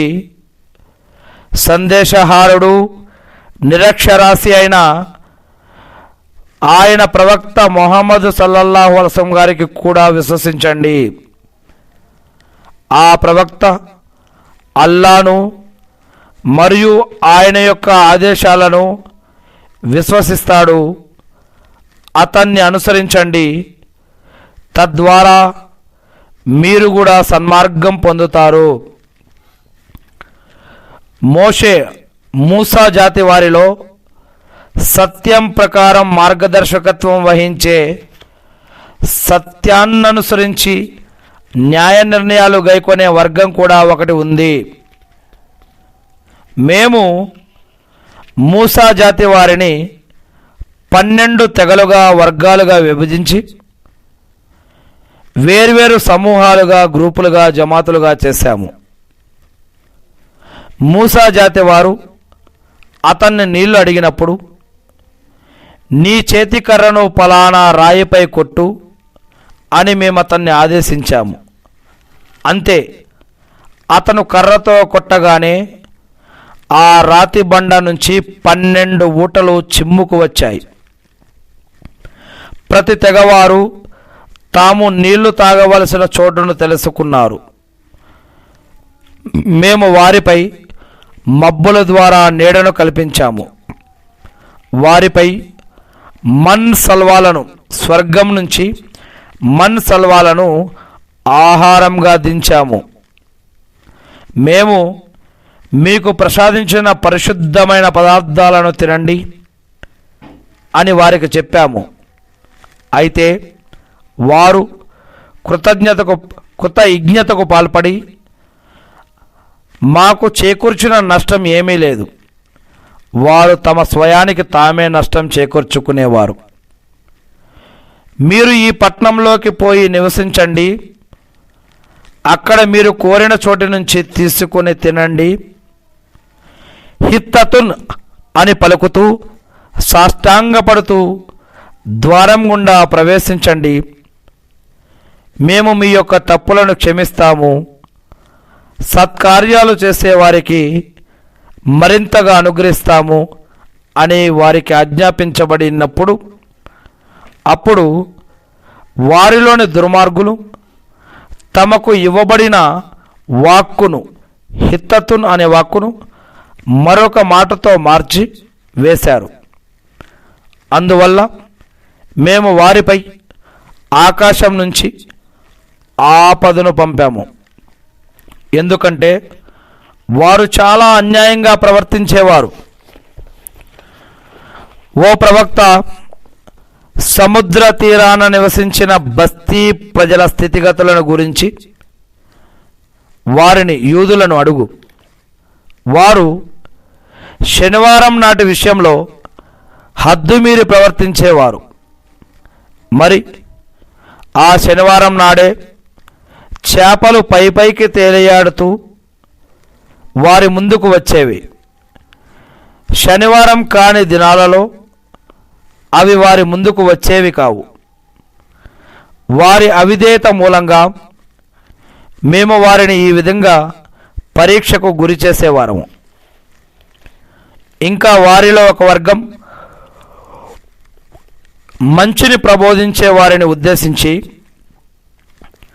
అల్లా నాశనం చేయబోయే లేక కఠినంగా శిక్షించబోయే వారికి ఎందుకు అనవసరంగా ఉపదేశిస్తారు అని చెప్పగా, మీ ప్రభువు సమక్షంలో సంజాయిషీ ఇవ్వగలిగే స్థితిలో ఉండడాని కోసం ఈ పని చేస్తున్నాము.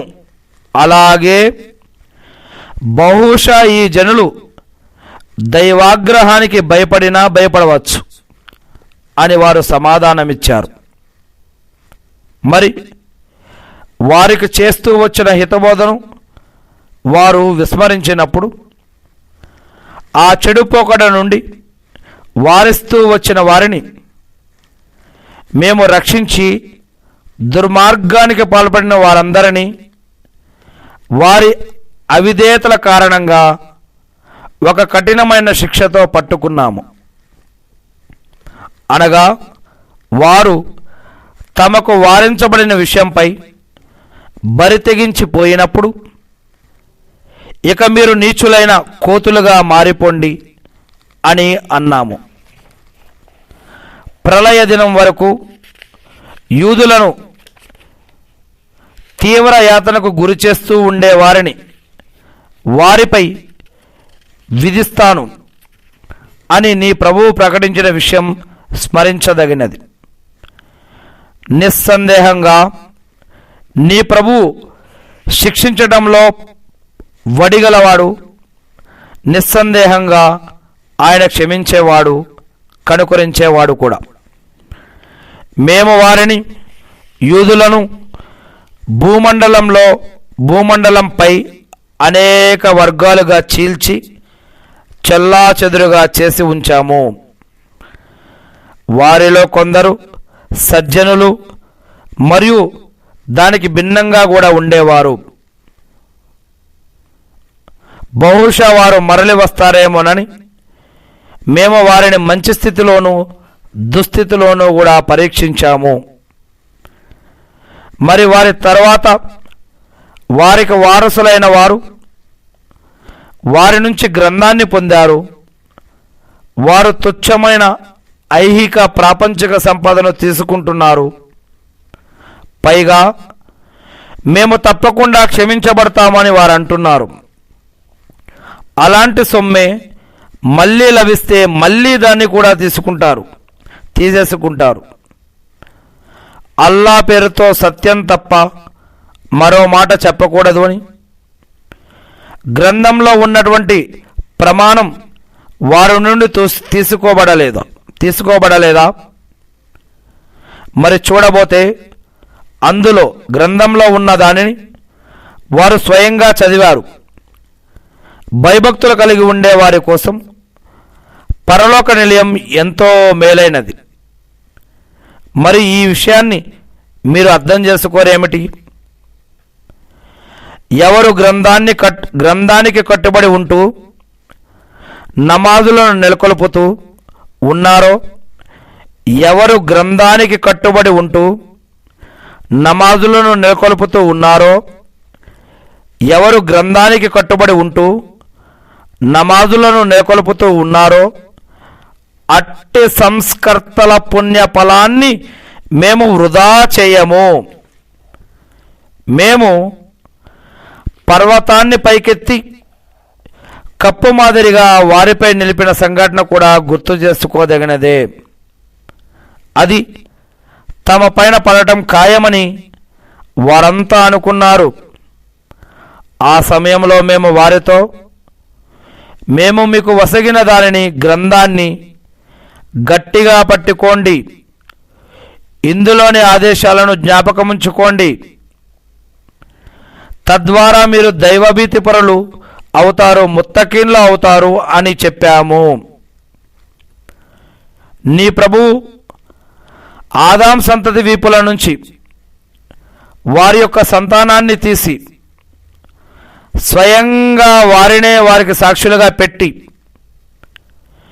నేను మీ ప్రభువును కానా అని అడిగినప్పుడు, ఎందుకు కావు, నువ్వే మా ప్రభువువి, ఈ విషయానికి మేమంతా కూడా సాక్షులుగా ఉన్నాం అని వారు చెప్పారు. దీని గురించి మాకేమీ తెలియదు అని ప్రళయ దినాన మీరు అనకుండా ఉండటం కోసం, లేదా మొదట్లో మా పూర్వీకులు షిర్కుకు పాల్పడ్డారు, మేము వారి తర్వాత వారి సంతతిలో పుట్టిన వారము, ఆ దుర్జనులు చేసిన పాపానికి నువ్వు మమ్మల్ని వినాశనానికి గురి చేస్తావా అని మీరు అనకుండా ఉండటానికి గాను మేము ముందే మీ నుంచి ఈ విధంగా ఖరారు చేయించాము. వారు మరలి వస్తారేమోనని మేము ఈ విధంగా ఆయుతులను విడమరిచి చెబుతున్నాము. ఓ ప్రవక్త, మేము మా యొక్క వాక్యాలను, ఆయుతులను, సూరాలను ప్రసాదించగా వాటి నుండి తిరిగిపోయిన వాని వృత్తాంతాన్ని వారికి చదివి వినిపించు. చివరకు సైతాను అతని వెంటపడగా అతడు మార్గభ్రష్టులలో చేరిపోయాడు. మేము గనక తలిస్తే ఈ ఆయుతుల వల్ల అతనికి ఔన్నత్యాన్ని ప్రసాదించి ఉండేవాళ్ళం. కానీ అతనేమో ప్రపంచం వైపుకే మొగ్గాడు. తన మనోవాంఛలను మనసుకు నచ్చిన విధంగా అనుసరించడం మొదలుపెట్టాడు. అందువల్ల అతని పరిస్థితి కుక్క పరిస్థితిలా తయారైంది. నువ్వు దాన్ని తరిమినా అది నాలుకను బయటపెట్టి రొప్పుతూ ఉంటుంది. దాని యొక్క మానాన వదిలిపెట్టినా కూడా నాలుక తీసి రొప్పుతూనే ఉంటుంది. మా యొక్క వాక్యాలను, ఆయుతులను అసత్యాలు అని, అబద్ధాలని, ఈ యొక్క గ్రంథాన్ని, ఖురాన్ని, ఇస్లాంని అబద్ధాలు, అసత్యమని ఎవరైతే త్రోసిపుచ్చుతున్నారో అటువంటి వారి పరిస్థితి కూడా ఇలాంటిదే. కాబట్టి నువ్వు వారికి ఈ యొక్క గాథలను, చరిత్రను, జాతుల యొక్క ఈ యొక్క వృత్తాంతాలను వినిపిస్తూ ఉండు. బహుశా అలాగైనా వారు ఆలోచిస్తారేమో. మా ఆయుతులను అసత్యాలు అని ధిక్కరిస్తూ, అబద్ధాలను చెప్తూ, తమ స్వయానికి తమ ఇష్టానుసారం నష్టం చేకూర్చుకునే ప్రజల పరిస్థితి కూడా చాలా చెడ్డది. అల్లా ఎవడికి సన్మార్గం చూపుతాడో అతడే సన్మార్గం పొందినవాడవుతాడు.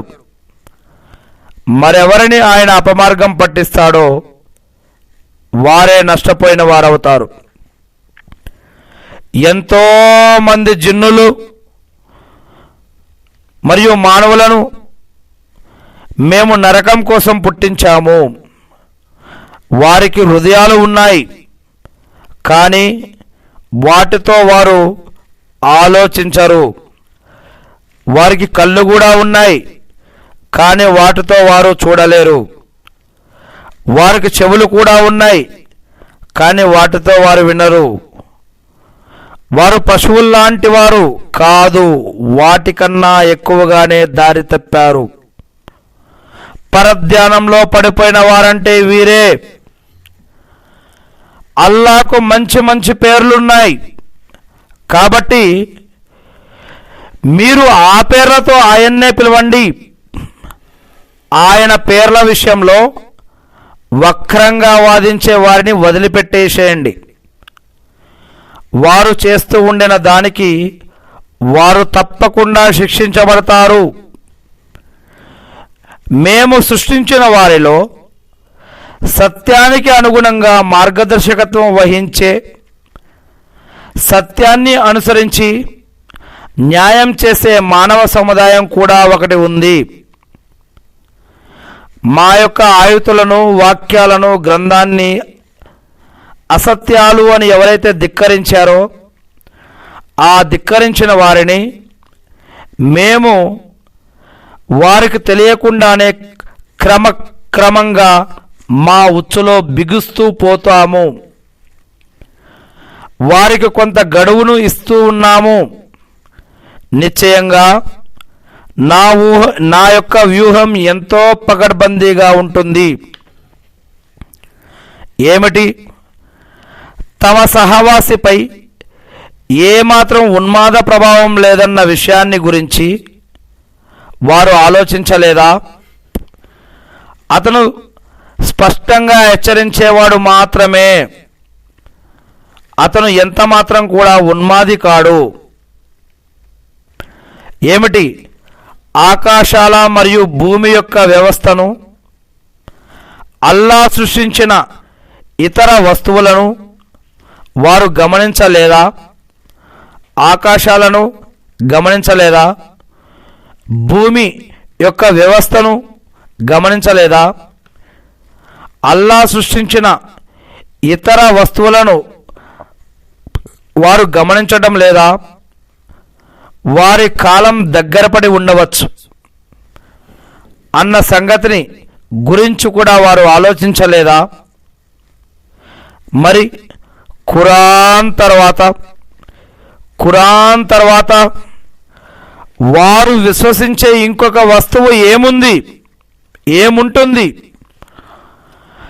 అల్లా మార్గాన వదిలిపెట్టేసిన వారిని సన్మార్గంపైకి ఎవరు తీసుకురాలేరు. అల్లా ఎవరినైతే అపమార్గం పట్టించాడో వారిని సన్మార్గంపైకి ఎవరు తీసుకురాలేరు. వారు తమ తలబిరుసుతనంలోనే తచ్చాడుతూ ఉండేలా అల్లా వారిని వదిలిపెట్టేస్తాడు. ఇంతకీ ఆ గడియ ప్రళయం, తీర్పు దినం, జడ్జిమెంట్ డే, మరియు మళ్ళీ మానవులు పుట్టి కర్మలకి తీర్పు తీసుకునేటువంటి కర్మల తీర్పు దినం ఎప్పుడు? ఇంతకీ ఆ గడియ ఎప్పుడు వస్తుంది అని వారు నిన్ను ప్రళయం గురించి అడుగుతున్నారు కదూ. ఆ జ్ఞానం మాత్రం నా ప్రభువు వద్దనే ఉంది. ఆ సమయం ఆసన్నమైనప్పుడు ఆయన మాత్రమే దాన్ని ప్రత్యక్షపరుస్తాడు. అది ఆకాశాలలోనూ భూమిలోనూ మహాబరువైనది, విపత్కరమైన సంఘటనగా ఉంటుంది. అది అకస్మాత్తుగానే మీపై సడన్గా వచ్చి పడుతుంది అని ఓ ప్రవక్త వారికి చెప్పు. నీవు దాని గురించి పరిశోధన చేసి కనుగొన్నట్లే వారు నిన్ను అడుగుతున్నారు. దాని యొక్క జ్ఞానం, ప్రళయ దినం, తీర్పు దినం యొక్క జ్ఞానం కేవలం అల్లా వద్ద మాత్రమే ఉంది. కానీ చాలామంది ఈ విషయాన్ని తెలుసుకోరు అని వారికి చెప్పు. ఓ ప్రవక్త వారికి చెప్పు, అల్లా తలచినంత మాత్రాన తప్ప నేను సైతం నా కోసం లాభం కానీ నష్టం కానీ చేకూర్చుకునే అధికారం నాకు లేదు. నాకే గనక అగోచర విషయాలు తెలిసి ఉంటే నేనెన్నో ప్రయోజనాలు పొంది ఉండేవాడిని. ఏ నష్టము నాకు వాటిల్లేది కాదు. నిజానికి నేను విశ్వసించే వారికి కేవలం హెచ్చరించేవాడిని మాత్రమే. అల్లా యొక్క శుభవార్తలు ప్రజలకు అందజేసేవాడిని మాత్రమే. ఆ అల్లాయే మిమ్మల్ని ఒకే ప్రాణి నుంచి, ఒకే వ్యక్తి నుంచి ఆ అల్లా మిమ్మల్ని పుట్టించాడు. మరి అతని నుండే అతని జంటను కూడా సృష్టించాడు. అతను ఆ జంట ద్వారా ప్రశాంతతను పొందడం కోసం. ఆ తర్వాత అతను తన సహధర్మచారిణితో సమాగమం జరపగా ఆమె ఒక తేలికైన భారం దాల్చింది, గర్భవతి అయింది. అవ్వ ఆదాం గురించినటువంటి విషయం. ఆమె ఆ భారాన్ని మోసుకుంటూ తిరిగేది. మరి భారం అధికమైనప్పుడు భార్యాభర్తలిద్దరూ తమ ప్రభువు అయిన అల్లాను, నీవు గనక మాకు ఏ లోపము లేని బిడ్డను ప్రసాదిస్తే మేము నీకు తప్పకుండా కృతజ్ఞులమై ఉంటాము అని ప్రార్థించసాగారు. అల్లాహు అక్బర్. మాకు ఏ లోపము లేని బిడ్డను మాకు ప్రసాదిస్తే మేము నీకు కృతజ్ఞులమై ఉంటాము అని వారు అల్లాని ప్రార్థించారు. మరి అల్లా వారికి ఏ లోపము లేని బిడ్డను ప్రసాదించగానే ఆ ప్రసాదితంలో వారిద్దరూ ఆయనకు భాగస్వామ్యుల్ని కల్పించడం మొదలుపెట్టారు. వారు చేసే ఈ భాగస్వామ్య చేష్టలకు అల్లా అతీతుడు, ఉన్నతుడు. ఏమిటి? ఏ వస్తువును సృష్టించలేని వారిని, వారే స్వయంగా ఒకరి చేత సృష్టించబడిన వారిని వీళ్ళు అల్లాకు భాగస్వాములుగా నిలబెడుతున్నారా? ఏమిటి? ఏ వస్తువును సృష్టించలేని వారిని వారే స్వయంగా ఒకరి చేత సృష్టించబడిన వారిని వీళ్ళు అల్లాకు భాగస్వాములుగా నిలబెడుతున్నారా? వారు వీళ్లకు ఏ సహాయము చేయలేరు, కనీసం తమకు తాము కూడా సహాయం చేసుకోలేరు. ఒకవేళ మీరు వారిని సన్మార్గం వైపుకు పిలిస్తే వారు మీ మాట వినరు. మీరు వారిని పిలిచినా మౌనం వహించినా ఒక్కటే. మీరు అల్లాను వదిలి ఎవరెవరిని మొరపెట్టుకుంటున్నారో వారంతా కూడా మీలాంటి దాసులే. మీరు మొరపెట్టుకుంటూనే ఉండండి.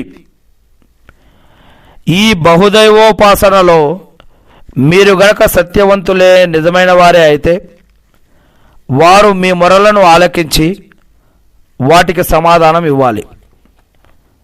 ఏమిటి?